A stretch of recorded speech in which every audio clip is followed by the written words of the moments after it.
Welcome back. So this video, I'm going to talk about Find a Grave. Find a Grave is one of my most favorite sites. I am a contributor to Find a Grave. I do lots of work on Find a Grave, especially when it's not snowy. Whenever I go on vacation, I use Find a Grave. I have an app on my phone. It is free. Find a Grave is completely free. I don't think I can fit everything in one video about Find a Grave. There's so much to this website, yet it's so simple, but there's so much to do. So first thing you do is you want to sign up for Find a Grave. It is free. There is no charge at all. Once you're signed in, you can actually do all kinds of stuff on Find a Grave without creating an account. However, there's things that you can't do without an account, like contribute or make changes to certain things. So in Find a Grave, a great place to start off is famous graves. That's always fun to look around. Now this yellow symbol here indicates that it is a famous person, a famous grave, and you can click on it. And if you hover over that, it'll say famous memorial. You can go down, read all about it. What's really cool about Find a Grave, it's a mini family tree. Now, if a child passes away and the parents have not, you cannot make a family tree. You can only add parents. You can't add children to parents. You can only add parents to children. So if a child passes away, you would have to wait for their one parent to pass away before you can make their family tree. So here's George Washington's family tree. I don't know if any of you know, he does not have any biological children. He did raise Martha's, I think, niece and nephew. I'm not sure. Something like that. So all of these people are clickable. This is Augustine Washington. This is this the grandfather? I can't remember. I was just looking at it. It is the parents of George Washington. So, and I want to show you, there's his grave right there. You can look at his, that would be a coffin because it doesn't have hinges. If it has hinges, it's a casket. So you can actually see where George Washington was buried. So here is his father. This is where he's buried, his tomb, his father's family tree, things like this. Now you can look at the photos. They have 7 photos here of George Washington's father. Gives you a lot of information. You can easily find this cemetery and go check him out. Now flowers, it's just something fun to do. You can leave a flower. You can look at all the flowers left. People leave notes, especially for personal people that you know. So you can leave a flower. I'll leave a red rose. I can leave a note, or I can just add a flower, and here's my flower. Already set. So what is other things you could do is you look up memorials. Okay, I am going to look up Ruby Abiel. Now, when you're looking up graves, you can list the maiden name, but if you know the married name of the woman, it is so much easier because women are buried with their married name on the headstone. I don't have to put in any more information. I can just leave it as this. Oh, hey, look, there she is. So this woman was buried in Otsego County in Michigan. There's her information. Here is her spouse. Here is her parents. Here is a sibling. I can go through this. I can leave her a flower, whatever I want to do. So if you are looking up relatives and you want to, sometimes when you're doing family history, it's easier to work at the end, mark the death location, and work your way back from there. But once you start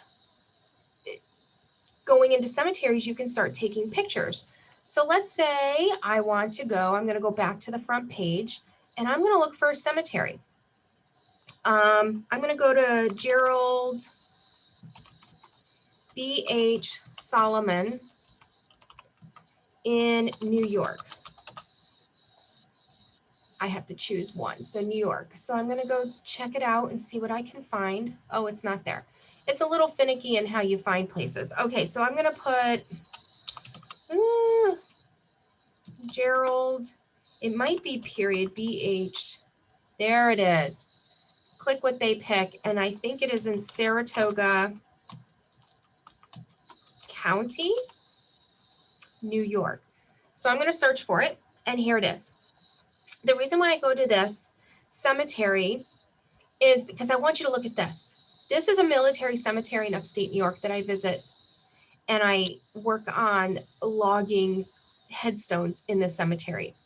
So what I'm doing is people use Find a Grave to find headstones of their loved ones. I can see here that this cemetery has over 23,000 memorials. Only 19% are photographed. That is not good, but that is a lot of headstones. Now, right here, we have 18 requests. So let's say I'm at this cemetery. What are things that I can do? Well, I can look up requests. This is a national cemetery, so you can actually, they have computers outside. You can go type these in, find out where they're buried, take the photographs, and click fulfill. And this is it looks the same on your app. You can fulfill these requests. These are requested by family members around the world, really, who are looking for people. So let's say I live in Texas and my family is from New York, which my family is from New York, and I am looking for photographs of my family members' headstones. Well, I'm going to put out a request in hopes that someone in that area will open it up and go and look for my loved one and take a picture and fulfill the request. I like to do that. That is, I feel like I use or Find a Grave so much. I just feel like you're just giving a gift. It's a free gift. It's a gift you give someone that you'll never know, maybe never talk to. They may send you a thank you letter via Find a Grave because you can talk to people on here, but you're giving them a gift that they can't give themselves because they probably live too far away. So that's something you can do. One thing I like to do is I like to walk around the cemetery and I use my phone and I literally just go click, click, click, click, and I take pictures of the headstones and then I go home and I upload them.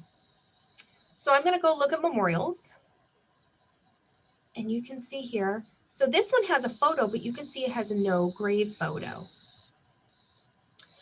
And so that person is in need of a grave photo. And you can see how many people are in need of a grave photo. And remember, this is a military cemetery. Now, I do have family buried here, last name Filkins.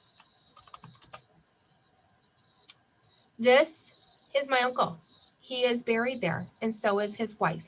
At this time, I don't have a picture of her headstone because I haven't been able to get it since she passed away. What's super cool is on the front is the husband and on the back is the wife of the headstone, and they are stacked in the grave, which is super cool. So I'm going to open up my uncle's headstone. So here he is. Here's a picture of his headstone, and on the back is his wife, which of course I told you I did not get yet, but I attached his spouse so you can look at it. When you have an account, you can make different things. You can make virtual cemeteries. I'm going to show you that in a second. But here is my profile. I have suggested edits, memorials added. I have added this many memorials. This is how many I manage. I average 5 per week. This is how many photos I have done. This is how many photo requests I have asked people to do. I've taken 12 volunteer photos, added flowers, virtual cemeteries. So what I want to do is I can go down here. I can go to my virtual cemeteries. I can click here, virtual cemeteries. And this is a really great way to sort my family. So I have different people, different names. So I have Ashton, which is my dad's mother. That's her line. All of the people in here are in. So I basically have taken, because you can see here, South Glens Falls Cemetery, Glenmont Calvary Cemetery, Schroon Lake Cemetery. These people are scattered all over the place. So basically I'm taking them and I'm putting them in a folder. So I put all of the Ashtons in one folder on Find a Grave. So if I ever need to get in here, or if I'm in New York, I can go into, look at all these. I need all of these pictures. So I can open Ashton and go, okay, I'm going to go to this cemetery and I'm going to take pictures of my loved ones' photo or loved ones' headstones. You can make as many cemeteries as you want. Interesting people with photos who need family search pages. I have all kinds of stuff. So I have Van Branken. Van Branken has a lot. This is actually, I am not blood Van Branken. My cousins are Van Brankens. And oh my gosh, I really got sucked into their family. They have an amazing family history in upstate New York. And I decided to just make a virtual cemetery, and they go on and on.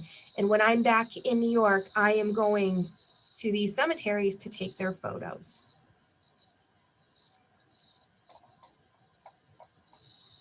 Okay, I'm going to leave it off there for this part of Find a Grave because there's a lot to do in this website. But just go in, check it out, look around and see what you can do and gather your family.